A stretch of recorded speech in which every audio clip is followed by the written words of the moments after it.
آپ کی خاطر بنائے دو جگہ اور اپنی خاطر جو بنایا آپ ہیں۔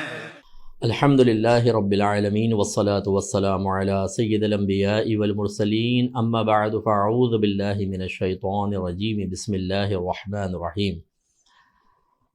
تمام مسلمان بھائیوں اور بہنوں کی خدمت میں حاضری کا مقصود ایک غلط فہمی کا ازالہ ہے۔ میں اس کو اوائڈ کر رہا تھا کیونکہ یہ جو بھی سمجھدار ہمارا مسلمان بھائی بہن ہے وہ عرصہ دراز سے مجھے سن رہا ہے، تو میرا حسن ظن تھا کہ وہ حسن ظن قائم کر لے گا، لیکن تسلسل سے چونکہ غلط فہمیاں پیدا ہو رہی ہیں تو میں نے چاہا کہ اس کا ازالہ کر دوں۔ اختر رضا خان صاحب کا ایک شعر ہے، آپ کی خاطر بنائے دو جہاں، اپنی خاطر جو بنایا آپ ہے۔ اس کے اوپر یہ میرے جمعے کے بیان کے بعد ہمارا ایک سیشن ہوتا ہے، کویسچن آنسر سیشن مختصر سا، اس میں نے ایک جواب دیا تھا جس پر اعتراض پیدا ہوا۔ پہلے تو آپ تھوڑی سی ایک بات سمجھ لیجئے، یا آپ میرے جو ساتھ کیو ٹی وی پہ نعت خوان وغیرہ بیٹھتے ہیں ان سے بھی آپ پوچھیے گا کہ میں جو عام قسم کے شعراء ہوتے ہیں جن کے شعر اکثر خلاف شرع ہوتے ہیں میں ان کو منع کرتا ہوں، اور کوشش یہ ہوتی ہے کہ ہمارے جید اور اچھے علماء خصوصاً آقا نعمت امام اہل سنت امام احمد رضا خان علیہ رحمۃ الرحمہ، اسی طرح مولانا حسن رضا خان صاحب ہیں، اختر رضا خان صاحب ہیں، اور دیگر ان کے اشعار پڑھے جائیں، اور یہ آپ معلوم کر سکتے ہیں۔ تو ایک تو یہ تناظر کہ اس قسم کے اشعار کے اگر ہمیں کوئی شک ہو کہ یہ کسی غیر عالم کا شعر ہے تو میں اس کو اکثر روک دیتا ہوں اگر اس میں کوئی چیز ایسی ہوتی ہے تو۔ دوسرا، ہمارا مسجد کا ذرا ماحول آپ سمجھیے، ہمارے پاس اطراف میں تمام آفیسز ہیں، پڑھے لکھے لوگ آتے ہیں، اور میں اس طرح کی مختلف چیزوں پہ کلام کرتا ہوں، لوگ اپنے کویسچن ہمیں بھیجتے ہیں جس میں بہت سے اعتراضات بھی ہوتے ہیں، اختلافی مسائل بھی ذکر کیے جاتے ہیں اور ہم اس کے جواب دیتے ہیں۔ تو اب اسی تناظر میں یہ شعر میرے پاس پیش کیا گیا۔ پہلے میں بتا دوں کہ اللہ کا بڑا کرم ہے کہ نہ میں جھوٹ بولتا ہوں اور نہ مجھے کسی کا خوف ہے۔ حضرت ابن عباس رضی اللہ تعالی عنہ کی روایت میں نے زمانہ طالب علمی سے یہاں بٹھا کے رکھی ہوئی ہے کہ نبی کریم صلی اللہ علیہ وسلم نے ارشاد فرمایا کہ اے ابن عباس، اگر ساری دنیا تجھے نفع پہنچانے پر جمع ہو جائے اتنا ہی نفع پہنچا سکتی ہے جتنا اللہ نے تیری قسمت میں لکھا، اور اگر یہ سارے تجھے نقصان پہنچانے پر مجتمع ہو جائیں تو اتنا ہی نقصان پہنچا سکتے ہیں جتنا اللہ نے تیری قسمت میں لکھا ہے۔ لہذا نہ مجھے کسی کا خوف ہے، نہ مجھے جھوٹ بولنے کی ضرورت ہے۔ ہزارہ شعر ایسے ہوتے ہیں کہ جو معلوم نہیں ہوتے کس کے ہیں، تو واللہ میں آپ کو عرض کرتا ہوں کہ یہ شعر مجھے نہیں پتا تھا کہ یہ اختر رضا خان صاحب کا شعر ہے۔ یہ شعر آیا اور ہماری مسجد میں جیسا ماحول تھا کہ معلل بالاغراض میں عقائد کے بارے میں بیانات کر رہا تھا، تو اسی کے تناظر میں پھر میں نے اس کا جواب دیا، جو جواب میری نظر میں بالکل پرفیکٹ تھا کہ بظاہر اس سے ایسا لگ رہا ہے کہ اللہ تبارک و تعالیٰ کے فعل کے لیے پہلے غرض تھی، اس کی وضاحت کر دی کہ وہ اللہ کے افعال معلل بالاغراض نہیں ہوتے، حکمت کے ساتھ ہوتے ہیں، لیکن جب وہ ظہور پذیر ہوتے ہیں تو ہزارہا ان کے ساتھ غرضیں وابستہ ہوتی ہیں۔ پھر میں نے ایک جملہ یہ کہا کہ اس شعر کو پبلک میں نہ پڑھا جائے، چونکہ مجھے اس کے شاعر کا علم نہیں تھا۔ اگر مجھے یہ پتہ ہوتا کہ یہ اختر رضا خان صاحب کا شعر ہے تو میرا جواب یوں ہوتا کہ اس کو آپ بالکل پبلک میں پڑھیں کہ ہمارے اکابرین کے اشعار نہیں پڑھے جائیں گے تو کس کے پڑھے جائیں گے، لیکن وضاحت کے ساتھ تھوڑا سا پڑھ دیں کہ اگر ہو سکتا ہے کہ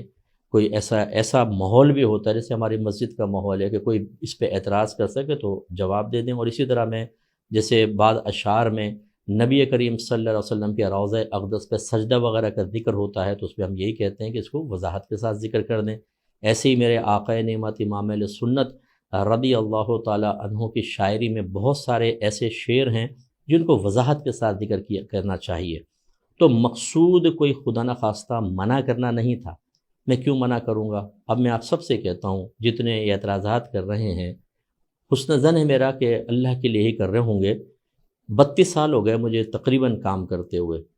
اور 20 سال تو اعلانیہ کیو ٹی وی پر۔ مجھے ایک کوئی ایسی مثال بتائیں جس میں نے اپنے ان بزرگوں کے خلاف کوئی بات کہی ہو۔ جب نہیں ہے تو اس کا مطلب ہے کہ آپ کو اس پہ دلیل قائم نہیں کر سکتے، کہ قرینہ قائم نہیں کر سکتے کہ کوئی دل میں بغض ہے یا کوئی خدا نخواستہ بے ادبی کے قصد و ارادہ ہے۔ اس کا مطلب یہ ہوا کہ یہ جو کچھ ہوا ایک مس انڈرسٹینڈنگ، ایک غلط فہمی کی بنیاد پر تھا اور لا علمی کی بنیاد پر تھا۔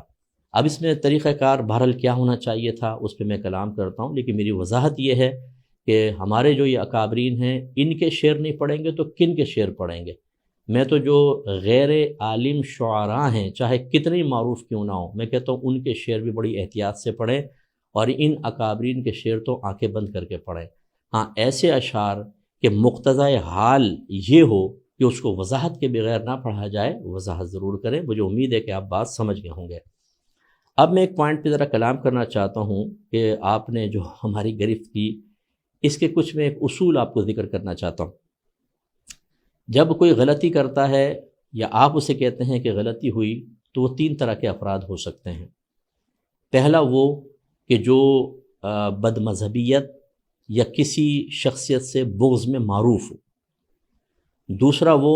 جس میں دونوں علامات نہ ہوں، وہ خوش عقیدہ ہو، اہل سنت سے تعلق رکھتا ہو اور اپنے اکابرین کے لیے کوئی بے ادبی ثابت نہ ہوئی ہو بلکہ محبت کا اظہار ہو اور بے شمار بیانات میں ہو۔ تیسرا ہوتا ہے مستور الحال، جس کے بارے میں پتہ نہیں ہوتا کہ وہ ان میں سے ہے یا ان میں سے ہے۔ جو بد مذہب ہے، جو کسی سے بغض رکھتا ہے، وہ اگر کسی کے خلاف ایسی کوئی بات کہتا ہے کہ اس میں بد مذہبیت کا رنگ ہو یا کسی کے خلاف، تو اس میں حسن ظن قائم کرنے کی ضرورت نہیں، وہ تو پہلے اس کے بارے میں معروف ہے۔ دوسرا جو خوش عقیدہ ہے اور کسی کے بارے میں اس کا بغض وغیرہ ثابت نہیں ہے، بے ادبی ثابت نہیں ہے،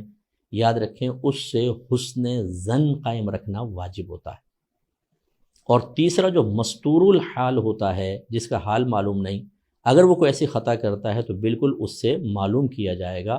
اس سے جواب طلب کیا جائے گا۔ اب اگر وہ کوئی معقول جواب دے دیتا ہے تو بالکل ویل اینڈ گڈ، اگر وہ جواب معقول نہیں دیتا یا گول مول بات کرتا ہے تو پھر دو صورتیں ہوتی ہیں کہ اس کی اس غلطی یا اس معاملے کا نقصان عوام تک پہنچ رہا ہے یا نہیں۔ اگر نہیں پہنچ رہا، اس کے ذات کے ساتھ خاص اس کے حال پر چھوڑ دیں، خوف خدا، آخرت گریف کا احساس پیدا کریں اور کہیں اب تم اس کے ذمہ دار ہو گئے، ہم نے سمجھا دیا۔ ہاں اگر اس کے برائی کا اثر پبلک کے اندر عام ہو رہا ہے تو پھر بار بار کوشش کرنے کے بعد اعلانیہ طور پر اس کی مخالفت کرنا جائز ہے۔ تو پہلا بد مذہب جو معروف ہے اس سے حسن ظن قائم نہیں ہوگا۔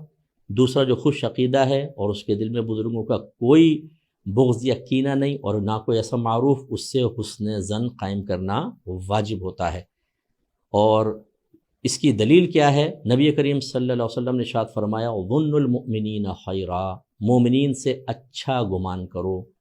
بدگمانی وہیں جائز ہوتی ہے جب قرائن موجود ہوتے ہیں۔ تو ہم نے پہلے بتایا اگر کوئی خوش عقیدہ ہے اور بغض نہیں رکھتا، اس پہ کوئی قرینہ ہی نہیں ہے تو پھر بدگمانی کیسے جائز؟ سورہ حجرات میں اللہ نے منع فرمایا کہ اے ایمان والو کثیر گمانوں سے بچو، کیونکہ بعض گمان گناہ بھی ہوتے ہیں۔ اور اگر آپ ہماری اس تقریر کو بلاغت کی روشنی میں دیکھیں، آپ سب نے پڑھا ہے جو اہل علم ہیں، کہ اس میں ایک نسبت حقیقیہ اور مجازیہ کی بحث ہوتی ہے۔ اس میں ایک جملہ لکھا ہے انبت الربیع البقلہ، کہ موسم بہار نے سبزہ اگایا۔ تو یہ لکھا ہے کہ اگر یہ جملہ مشرک کہے تو چونکہ وہ شرک میں معروف ہے تو ہم اس کو شرک پر محمول کریں گے کہ وہ اس ساگ کی تخلیق کا سبب یا اس کا خالق موسم بہار کو قرار دے رہا ہے۔ لیکن اگر موحد یہ جملہ کہے تو ہمیں حسن ظن قائم رکھنا ہوگا اور اسے نسبت مجازیہ پر محمول کریں گے۔ اہل علم سے یہ مخفی نہیں ہے۔ اس کا مطلب ہوا اب ہماری پوزیشن دیکھ لیں، اللہ کا کرم ہے کہ میں اہل سنت سے تعلق رکھتا ہوں اور عرصہ دراز سے میں 20 سال تو مجھے ٹی وی پر پروگرام کرتے ہوئے ہو گیا، اور ایک نہیں بے شمار میں نے پروگرام کیے ہیں۔ اور اگر کوئی بغض ثابت ہے تو ذرا ثابت تو کر کے بتائیں۔ میں تو اس خاندان سے بڑی عقیدت اور محبت اور پیار رکھتا ہوں، میرے بیانات اس پر دال ہیں۔ تو اس کا مطلب یہ ہوا کہ یہاں پر حسن ظن قائم کرنا واجب تھا، اس کے خلاف جانا منع تھا۔ اور فقہاء نے واضح طور پہ بیان فرمایا کہ اگر کوئی متکلم کلام کرے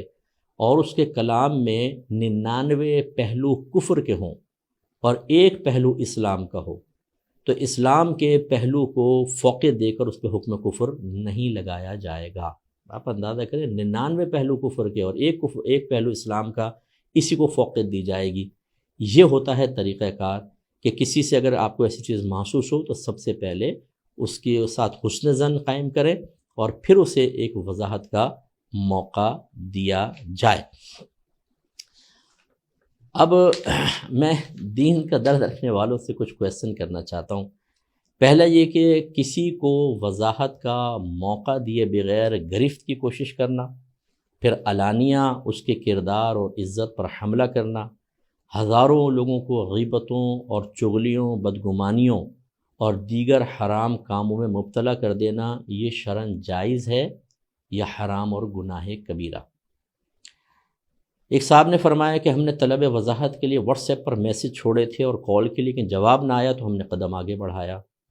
پہلے میں آپ کو سمجھا دوں، میں انٹرنیشنل لیول پہ کام کر رہا ہوں، 20 سال سے میرا پروگرام احکام شریعت چل رہا ہے۔ میرا واٹس ایپ آپ اٹھا کر دیکھ لیں، ابھی بھی 500 سے اوپر میسج پینڈنگ پڑا ہوگا، جو کھلے ہوئے ہیں وہ ہزاروں کی تعداد میں ہیں۔ بہت سے لوگ ہمیں بھیجتے رہتے ہیں، ہو سکتا ہے ان عالم صاحب نے اپنا نام بھی لکھا ہو سکتا ہے میں نے میسج بھی پڑھا ہو، لیکن ہزاروں لوگ کہتے ہیں صاحب اس کی وضاحت کر دیں، اس کی وضاحت کر دیں، اس کی وضاحت کر دیں، آپ کا موقف کیا ہے؟ اب میں ہر ایک کو تو جواب نہیں دے سکتا، تو اگر آپ نے کوئی کال بھی کی، واٹس ایپ پر میں جواب نہ دے سکا، اگرچہ چلیں میں نے آپ کا میسج سن بھی لیا ہو، تو اس کا کیا مطلب ہے کہ میں اپنی ہٹ دھرمی میں قائم ہوں؟ آپ یہ نتیجہ مرتب کریں گے اس کا؟ میں اللہ کا بڑا کرم ہے کہ میں ایک طالب علم کی حیثیت سے ہوں، نہ میں اپنے آپ کو عقل خل سمجھتا ہوں، نہ اپنے آپ کو ناقابل اصلاح سمجھتا ہوں، ایسا بھی نہیں ہے۔ میں اصلاح کا متمنی رہتا ہوں، میں میدان محشر میں صاف اور پاک و صاف پہنچنا چاہتا ہوں، یہ گندہ نہیں پہنچنا چاہتا، قابل گرفت ہو کے نہیں پہنچنا چاہتا۔ اگر آپ کو وضاحت طلب کرنی تھی تو کیا صرف اس کا یہی طریقہ ہے کہ 2 کال اور واٹس ایپ پہ میسج چھوڑنا؟ کیا یہ شرعی حجت ہے؟ کیا اس کی بنا پر آپ کسی سے بدگمان ہو سکتے ہیں؟ کیا اور طریقے نہیں تھے؟ آپ TCS کر دیتے۔ میں کراچی میں بیٹھا ہوں، میری اکیڈمی معروف ہے، کسی قاصد کو بھیج دیتے تاکہ اتمام حجت ہو جاتا کہ ہم نے تو آدمی بھی بھیجا، مفتی صاحب نے اس کو منہ نہیں لگایا، جواب نہیں دیا، نو، صرف اتنا۔ تو ایک شخص جو اتنا معروف ہو، اگر میرے پاس ڈیلی 200 میسج آتا ہے فرض کر لیں، اس سے بھی زیادہ آتا ہے، اور ایک میسج کے اندر 4 5 سوال ہوتے ہیں، آپ اگر جواب دے کر دیکھیں 10 20 30 40 کا جواب دیں گے، 2-3 گھنٹے نکل جاتے ہیں آرام سے، پتہ نہیں چلتا وقت میں اتنی بے برکتی پیدا ہو گئی ہے۔ اب اگر 200 میسیج ہے، آپ میں نے 50 کا بھی جواب دیا، فرض کریں 150 تو اب بھی باقی ہے، پھر وہ جن کو جواب دیا ہوتا ہے وہ دوبارہ سوال کر دیتے ہیں، اگلے دن اور نئے آ جاتے ہیں۔ تو آپ بتائیں کہ ایسے مصروف آدمی جو انٹرنیشنل لیول پہ کام کر رہا ہے، اگر اس کی طرف سے اس طرح کے معاملات ہوتے ہیں کہ بر وقت وہ جواب نہ دے سکے، تو کیا فوراً آپ اس کے ساتھ بدگمانی کریں گے؟ آپ کوئی اور ذریعہ اختیار کر لیتے، لیکن بہرحال ایسا نہیں کیا گیا، اور یہ میرے نزدیک بالکل درست نہیں ہے۔ میرا کویسچن یہی ہے کہ کیا صرف اتنا 2 کالز یا واٹس ایپ پہ میسیج، کیا یہ اتمام حجت کے لیے کافی تھا؟ اب میں آپ سے ذرا سوال کرتا ہوں، اعلیٰ حضرت امام اہل سنت رضی اللہ تعالی عنہ نے جن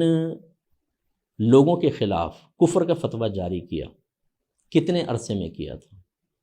حالانکہ جب جاری کیا تو اس میں لکھا ہے کہ من شک فی کفرہ فقد کفر، کہ اتنا واضح اس میں کفر تھا ان عبارات کے اندر کہ جو ان کے کفر میں شک کرے وہ بھی کافر۔ اس کے باوجود اعلیٰ حضرت نے میری معلومات کے مطابق تقریباً 30 سال تک انتظار کیا ہے، مسلسل ان کو وضاحت کا موقع دیا کہ ہو سکتا ہے کہ وہ معقول تعویل کر لیں اور میں پھر اس کے اوپر حکم شرع مرتب کروں، لیکن جب اتنا طویل عرصہ گزرا کوئی معقول وضاحت نہیں آئی، اور اس کا نقصان عوام میں بہت تھا کیونکہ حکم کفر اور اسلام کا مسئلہ تھا، تو آپ نے اس پہ حکم کفر جاری کیا۔ میں آپ سے سوال کرتا ہوں، مجھے بتائیں کہ اگر میں نے ایک شعر کو میں وضاحت کر چکا ہوں، اگر خدا نہ خواستہ میں جان بوجھ کر بھی کرتا، فرض کر لیں وہ، اور ایک طرف ایسا کفر جس کے بارے میں اعلیٰ حضرت فرمائیں کہ جو اس کے کفر میں شک کرے وہ بھی کافر ہے، اس میں 30 سال تک اعلیٰ حضرت جیسی شخصیت نے ویٹ کیا، تو آپ اس میں اتنے بے قرار ہو گئے کہ آپ نے فوراً عوام الناس کے اندر یہ عام کر کے اور بدگمانیوں اور غیبتوں چغلیوں کے دروازے کھول دیے۔ اس پہ ذرا توجہ کریں، ہونا ہی چاہیے تھا، آپ رجوع کرتے، مجھے وضاحت کا موقع دیتے، اس کے بعد آپ کوئی معاملہ کرنا چاہتے کرتے، لیکن بہرحال اب آخرت میں آپ اس کے ذمہ دار ہیں۔ اب مجھے ذرا یہ بتائیے، میں نے وضاحت کر دی، مجھے نہیں پتہ تھا کہ یہ اختر رضا خان صاحب کا شعر ہے، میں نے اس کو ایک عام شعر کی طرح لے کر اور صرف اس لیے منع کیا میرے مسجد کا ماحول ایسا ہے، چلیں مسجد کے ماحول سے بھی قطع نظر مراد یہی تھی کہ اس قسم کے شعر پڑھے نہ جائیں، عام شعراء کے میرا ذہن میں تھا، اور اگر پڑھا جائے تو وضاحت کے ساتھ پڑھا جائے۔ اب میں آپ سے کویسچن کرتا ہوں کہ میں نے تو وضاحت کر دی، اب بتائیے کہ مجھ پر توبہ واجب ہے یا میری وضاحت کے بغیر اس پر کلام کر کے جو لوگوں میں اتنے مسائل پیدا ہوئے ان پر توبہ واجب ہے؟ اعلیٰ حضرت نے ایک امام کے بارے میں ارشاد فرمایا جس نے مسلمانوں پر بلا ثبوت الزام لگایا تھا، بلا ثبوت، آپ نے بھی ثبوت نہیں، آپ نے وضاحت کا موقع دیے بغیر کیا۔ اعلیٰ حضرت نے کیا حکم جاری کیا؟ فتاوی رضویہ جلد نمبر 6 کے اندر ہے۔ سوال یہ تھا، سوال تھا کہ اس نے اعلانیہ طور پر کچھ مسلمانوں پر بیان کرتے ہوئے تہمت لگائی امام صاحب نے۔ اعلیٰ حضرت نے فرمایا پھر بھی اس قدر میں شک نہیں کہ اس نے وہاں کے عام مسلمان مردوں بیویوں کی حرمت پر دھبا لگایا اور اسے خاص مجلس وعظ میں کہہ کر مسلمانوں کو ناحق بدنام کرنے اور ان میں اشاعت فاحشہ کا بوجھ اپنی گردن پر اٹھایا اور بکثرت مسلمانوں کو بلا وجہ شرعی ایذا دی۔ رسول اللہ صلی اللہ علیہ وسلم ارشاد فرماتے ہیں کہ من آذا مسلمن فقد آذانی ومن آذانی فقد آذى اللہ، جس نے کسی مسلمان کو ناحق اذیت دی اس نے مجھے اذیت پہنچائی، اور جس نے مجھے اذیت پہنچائی گویا کہ اس نے اللہ تبارک و تعالیٰ کو اذیت پہنچائی۔ الطبرانی المعجم الاوسط حدیث نمبر 3607۔ پھر اعلیٰ حضرت لکھتے ہیں کہ اللہ تعالیٰ ارشاد فرماتا ہے ان الذین یحبون، بے شک وہ لوگ جو محبوب رکھتے ہیں، ان تشیع الفاحشۃ فی الذین آمنوا، کہ ان لوگوں میں جو ایمان لائے ان میں فحش چیز عام ہو جائے، لہم عذاب علیم فی الدنیا والآخرہ، تو ان کے لیے دنیا اور آخرت میں عذاب ہے۔ اس کا مطلب یہ ہوا کہ مسلمانوں کے اوپر تہمت لگانا، ان کو مجلس وعظ میں ذکر کرنا، یہ اشاعت فاحشہ میں آتا ہے، اور اس کی میں آگے اور آپ کو وضاحت کرتا ہوں۔ جب اس پر اعلیٰ حضرت فرماتے ہیں کہ جب اس پر دونوں جہان میں عذاب شدید کی وعید ہے تو یہ بھی کبیرہ ہوا، اور مرتکب کبیرہ فاسق ہے،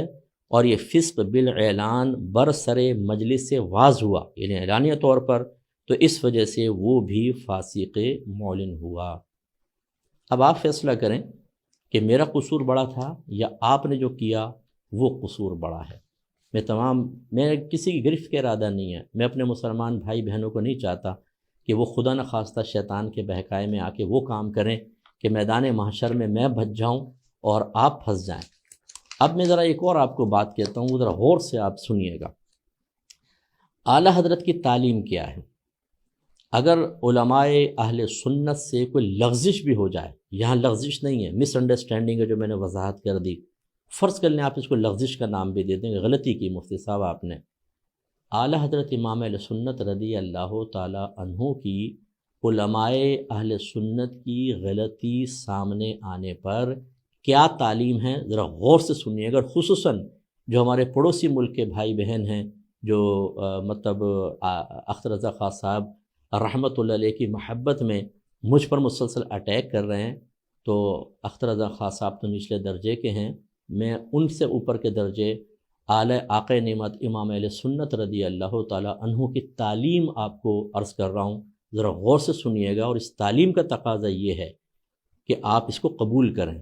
کیونکہ اس خاندان سے آپ محبت کرتے ہیں، میں بھی کرتا ہوں، آپ بہت زیادہ محبت کرتے ہیں، تو اس تعلیم کو قبول کریں اور اس کی روشنی میں اپنا احتساب کریں کہ آپ ٹھیک کر رہے ہیں یا نہیں، یا آپ نے ٹھیک کیا تھا یا غلط کیا تھا۔ آئیے دیکھتے ہیں۔ دیکھیں اعلیٰ حضرت نے جو ثابت کیا ہے، جو بات بیان کی ہے، وہ ایک مجرم کے بارے میں، ملزم کے بارے میں نہیں ہے۔ جب تک ایک الزام لگتا ہے ملزم ہے، جرم ثابت ہو جائے تو مجرم ہے۔ آپ نے مجھے ملزم تو بنایا، مجرم ثابت نہیں ہوا، کیونکہ میں نے وضاحت کر دی۔ اگر مجرم ثابت ہوتا اس کے بارے میں اعلیٰ حضرت کیا کہہ رہے ہیں، تو اب آپ کے لیے سوچنے کا وقت یہ ہے کہ جب مجرم کے بارے میں اعلیٰ حضرت یہ کہہ رہے ہیں تو ملزم کے بارے میں جب آپ ایسا کریں گے تو کیا ہوگا، سنیے۔ اعلیٰ حضرت فرماتے ہیں اور اہل سنت سے بتقدیر الہی جو ایسی لغزش فاحش واقع ہو، یعنی واضح غلطی، اس کا اخفاء واجب ہے، یعنی اس کو چھپانا واجب ہے کہ معاذ اللہ لوگ ان سے بد اعتقاد ہوں گے، تو جو نفع ان کی تقریر اور تحریر سے اسلام و سنت کو پہنچتا تھا اس میں خلل واقع ہوگا، اس کی اشاعت اشاعت فاحشہ ہے، اور اشاعت فاحشہ بنص قرآن عظیم حرام۔ اللہ تعالیٰ نے ارشاد فرمایا پھر وہی آیت کہ ان الذین یحبون ان تشیع الفاحشۃ فی الذین آمنوا لہم عذاب علیم فی الدنیا والآخرہ، جو یہ چاہتے ہیں کہ مسلمانوں میں بے حیائی کی بات کا چرچا پھیلے، ان کے لیے دنیا اور آخرت میں دردناک عذاب ہے۔ فرض کر لیں کہ مجھ سے غلطی ہوئی، فرض کر لیں، حالانکہ میں نے آپ کو سمجھایا یہ الزام ہے، جرم ثابت نہیں ہوا، فرض کر لیں، تو آپ پہ کیا واجب تھا؟ اعلیٰ حضرت فرما رہے ہیں اس غلطی کو چھپانا واجب تھا، اخفا واجب تھی، کیونکہ میں جو کام کر رہا ہوں، میں چیلنج کرتا ہوں آپ سب کو، آئیے دیکھ لیتے ہیں کون بڑے پیمانے پہ کام کر رہا ہے، آئیں دیکھ لیتے ہیں۔ اتنے بڑے پیمانے پر ایک اہل سنت سے وابستہ عالم کام کر رہا ہے، تو آپ اگر اس کے خلاف اس کی غلطی کو پبلک میں عام کریں گے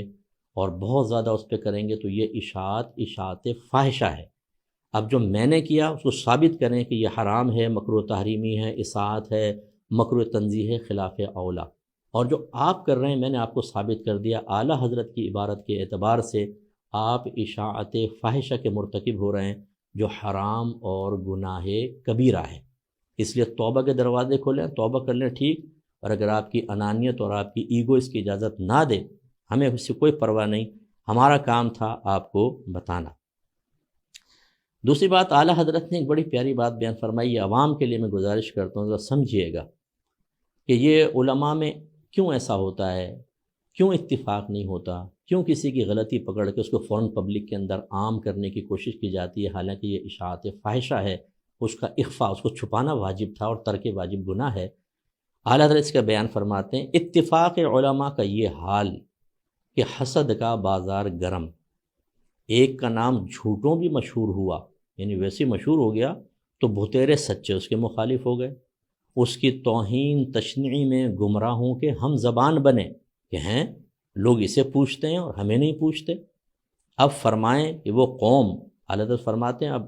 کویسچن کر رہے ہیں، فرمائیں کہ جو قوم اپنے میں کسی ذی فضل کو نہ دیکھ سکے، اپنے ناقصوں کو کامل اور قاصروں کو ذی فضل بنانے کی کیا کوشش کرے گی؟ پھر فرماتے ہیں حاشا، ہرگز ایسا نہیں ہے کہ یہ کلیہ نہیں ہے، یعنی 100% تو ایسا نہیں ہے، لیکن للاکثر حکم الکل، اکثر کے لیے کل کا حکم ہے۔ اس لیے جو حضرات میرے خلاف معمولی سی بات کے اوپر اتنا زیادہ بھڑک گئے اور اتنا اس کی اشاعت فاحشہ کے مرتکب ہوئے، اپنے آپ سے کویسچن کریں کس جذبے کے تحت تھے۔ اگر میں نے ایک شعر کو منع بھی کیا تھا، میں نے بہت بڑا گناہ کبیرہ کر لیا، میں نے بہت بڑا نقصان کر دیا، ہونا یہ چاہیے تھا کہ آپ مجھ سے کسی بھی طریقے سے رجوع کرتے۔ اگر میں غلط کہہ رہا ہوں، یہ اعلیٰ حضرت کا فتویٰ غلط ہے، آپ اس کا جواب دیں، میں انشاءاللہ آپ کو اور اس کے جواب عرض کروں گا۔ اب میں ذرا آخر میں خصوصاً ان لوگوں سے کہ جو تصویر اور ویڈیو کو ناجائز کہتے ہیں اور چینلز کو دیکھنا حرام کہتے ہیں، ان سے میں ایک سوال کرنا چاہتا ہوں، اور یہ زیادہ تر ہمارے پڑوسی ملک کے بہت سے بھائی بہن بھی ہیں، ان سے میں کویسچن کرنا چاہتا ہوں کہ یہ بتائیے، اختر رضا خان صاحب علیہ الرحمہ، اللہ ان کو ہزار درجات عطا فرمائے، ان کی قبر پر اپنی رحمت نازل فرمائے، انہیں میدان محشر میں بہت بڑا مقام و مرتبہ اور لاکھوں کی شفاعت کا حق عطا فرمائے، انہیں جنت الفردوس میں بہت اعلیٰ مقام عطا فرمائے، ان کے قدموں کی گرد کی برکت سے اللہ تعالیٰ مجھ گناہگار کو، میری نسلوں کو جنت میں داخلہ عطا فرمائے۔ آپ کا تصویر اور ویڈیو کے بارے میں کیا فتویٰ ہے؟ آپ جواب دیں گے کہ ناجائز اور حرام کا فتویٰ ہے، ٹھیک ہے، اس کا مطلب ہے جو ناجائز اور حرام کرے وہ گناہ کبیرہ کا مرتکب ہے، وہ فاسق معلن ہے ان کے فتوے کے مطابق، اور وہ امامت کا حقدار نہیں ہے، وہ بیعت کا حقدار نہیں ہونا چاہیے، یہی ہے۔ اب میں آپ سے پوچھتا ہوں، خصوصاً جو حضرات، آپ نے میرے خلاف تو بولا، اب میں آپ سے گزارش کرتا ہوں، جو اختر رضا خان صاحب کے فتوے کے خلاف جاتے ہوئے کلپس بناتے ہیں، ویڈیوز بناتے ہیں، یہ چینلز پر آتے ہیں، لیکن آپ کی تائید میں بول رہے ہیں، ان کے بارے میں آپ کا کیا خیال ہے کہ جب وہ آپ کی تائید میں نہ بولیں تو ویڈیو حرام، تصویر حرام، چینل پہ آنا حرام اور کوئی مسئلہ نہیں، یہ حرام، اور جب وہ آپ کی تائید میں کلپ ریکارڈ کر کے بھیجیں تو آپ اس کلپ کو ہر جگہ عام کریں، ویڈیو عام کریں، تو بتائیں آپ اعلیٰ اختر رضا خان صاحب علیہ الرحمہ کے فتوے کے خلاف جا کر بے ادبی کے مرتکب ہوئے یا نہیں ہوئے؟ جو حضرات میری گرفت کرنا چاہتے ہیں کہ آپ نے اختر رضا خان صاحب کے شعر کو منع کیا، آپ کی عقیدت کو سلام، بہت اچھا، کیا اس عقیدت کا یہ تقاضا نہیں کہ آپ اختر رضا خان صاحب کے فتوے کو مانیں اور ویڈیو نہ بنائیں، چینل پہ نہ آئیں؟ آپ ویڈیوز بھی بنا رہے ہیں، آپ چینلز پہ آ رہے ہیں، اختر رضا خان صاحب اس فعل کو حرام کہہ رہے ہیں۔ اب آپ بتائیے کہ میرا شعر کو منع کرنا بڑا جرم تھا، یا آپ کا اختر رضا خان صاحب کی عقیدت کا جھنڈا بلند کر کے خود ان کے فتوے کے خلاف کرنا برا ہے؟ مجھے جواب چاہیے اس کا۔ بتائیے آپ حرام اور گناہ کبیرہ کے مرتکب ہیں کہ نہیں اختر رضا خان صاحب کے فتوے کی روشنی میں؟ ایسے حضرات کی امامت اور خطابت کا کیا حکم ہے؟ اور اگر کوئی اختر رضا خان صاحب کا خلیفہ ہو کر ایسا کرے تو کیا اس کی خلافت اپنے خلافت دینے والے کے فتوے کے خلاف چل کر قائم رہے گی کہ نہیں رہے گی؟ کیونکہ ان کے نظر میں تو یہ حرام اور گناہ کبیرہ ہو رہا ہے۔ کیا جواب دیں گے آپ؟ مجھے امید ہے کہ آپ ان چیزوں کے چند چیزوں کے جواب دیں گے۔ نمبر ایک، کہ ایک عالم اہل سنت جو معروف ہے اور عرصہ دراز سے اعلانیہ طور پہ کام کر رہا ہے، بزرگوں سے بغض ثابت نہیں، اس کے بارے میں بدگمانی کرنا کیسا؟ نمبر دو، اسے وضاحت کا موقع دیے بغیر، اتمام حجت کیے بغیر اس کے بارے میں لوگوں کو بدظن کرنا، غیبتوں، چغلیوں اور گناہوں کا بازار گرم کرنا، اس کی کیا شرعی حیثیت ہے؟ نمبر تین، اگر ایک اہل سنت کے عالم سے فرض کرنے کو غلطی ہو بھی جائے، اسے اس طرح پبلکلی ذکر کر کے لوگوں کو بدظن کرنا، یہ اشاعت فاحشہ میں آتا ہے کہ نہیں آتا؟ اور ایسے لوگ حرام اور گناہ کبیرہ کے مرتکب ہیں یا نہیں ہیں؟ اگلا سوال کہ میرا نادانستہ طور پر اختر رضا خان صاحب کے شعر کو پبلکلی پڑھنا منع کرنا، کیا یہ حرام اور گناہ کبیرہ تھا؟ یا اور یہ کیا بہت بڑی بے ادبی ہے؟ یا جو اختر رضا خان صاحب کے فتوے کو نہ مانے ویڈیو اور تصویر کے، یہ بڑا بے ادب ہے؟ مجھے امید ہے کہ آپ اس میں ان سوالوں کے جواب ٹو دا پوائنٹ مجھے دینے کی کوشش کریں گے۔ اور آخر میں صرف خوف خدا رکھنے والے حضرات سے ذکر کرتا ہوں۔ ایک تو مسئلہ یہ ہے کہ جس بیچارے کو کوئی کلپ سنتا بھی نہیں ہے، دیکھتا بھی نہیں ہے، وہ میرے نام سے ماشاءاللہ لاکھوں تک وہ چیز پہنچ گئی ہے، تو میں گزارش کرتا ہوں خدا را کو مثبت کام کر کے شہرت حاصل کریں، کوئی مثبت کام کر کے پبلک کو جمع کریں، دوسرے کے نام کی شہرت کی بیساکھیوں پر اوپر آنے کی کوشش نہ کریں، اچھا کام کیجئے، ہم آپ کی حوصلہ افزائی کریں گے اور ہمیں خوشی ہوگی۔ کسی کو خلاف شرع طریقے سے بدنام کر کے اور اشاعت فاحشہ کے حرام کام کر کے اگر آپ ویورشپ حاصل کر بھی لیں گے، یہ آپ کو شہرت راس نہیں آئے گی، باقی آپ کی مرضی ہے۔ اب میں آخر میں بس یہ گزارش کرتا ہوں کہ ایسے تمام لوگوں کے لیے توبہ کے دروازے کھلے ہیں، خاص طور پر کہ جو متبوع ہیں اور لوگ ان کے بہت زیادہ تابع ہیں۔ آپ غیر محتاط قدم نہ اٹھائیے، ورنہ دو چیزیں بس میں ذکر کرتا ہوں۔ نبی کریم صلی اللہ علیہ وسلم نے روم کے فرما روا ہرقلہ کو جب دعوت و تبلیغ کا مکتوب بھیجا تو آپ نے اس میں فرمایا اسلم تسلم، تو اسلام لیا سلامت رہے گا، یؤتک اللہ اجرک مرتین، اللہ تبارک و تعالیٰ تجھے تیرا اجر دو گنا عطا فرمائے گا، یا دو مرتبہ، ایک اپنے نبی کا کہنا مانا کرسچن تھا، اور دوسرا نبی کریم صلی اللہ علیہ وسلم کی اطاعت، دوہرا اجر۔ فَإِن تَوَلَّيْتَ، پھر اگر تو نے منہ پھیر لیا، اسلام قبول نہ کیا، فَإِنَّ عَلَيْكَ إِثْمَ الْأَرِيسِيِّينَ، تو تجھ پر تیرے ماتحت جتنے متبع ہیں ان سب کے گناہوں کا بوال ہوگا۔ جتنوں نے کلپ بنا کر عام کی اور اتمام حجت نہ کیا، اشاعت فاحشہ کے مرتکب ہوئے، یاد رکھیے جتنے لوگ اس میں انوالو ہوئے ہیں، آپ اس کے جواب دیں ہیں، اور بروز قیامت یہ سب کھڑے ہوں گے اور آپ سے حساب و کتاب لے رہے ہوں گے۔ دوسرا نبی کریم صلی اللہ علیہ وسلم کا فرمان ہے، مسلم کی روایت ہے 1017 نمبر، پہلی والی جو تھی وہ بخاری کی روایت ہے، بڑی معروف۔ سرکار نے ارشاد فرمایا کہ من سن فی الاسلام سنتا حسنہ فلہ اجرھا واجر من عمل بها بعدہ من غیر ان ینقص من اجورہم شیء، جس نے اسلام میں کوئی اچھا طریقہ جاری کیا تو اس کے لیے اس کا اجر ہوگا، اور ان لوگوں کا بھی اجر ہوگا جو اس پر عامل ہوئے۔ اس طرح کے اس کے اجر میں کوئی کمی بھی نہیں ہو، ان کے اجر میں کوئی کمی نہیں ہوگی، اس کو ملے گا۔ لیکن ومن سن فی الاسلام سنتا سیئہ، اور جس نے اسلام میں کوئی برا طریقہ جاری کیا، کان علیہ وزرہا، تو اس پر اس برے عمل کا وبال ہوگا، ووزر من عمل بہا من بعدی، اور ان لوگوں پہ بھی وبال ہوگا جو اس پر بعد میں عمل کریں گے، من غیر ان ینقص من اوزارہم شیء، بغیر اس کے کہ ان عمل کرنے والوں کے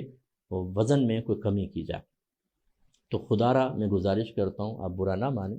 میں نہیں چاہتا ہوں کہ میدان محشر میں نہ میں کسی کی وجہ سے پکڑا جاؤں، نہ میری وجہ سے کوئی پکڑا جائے۔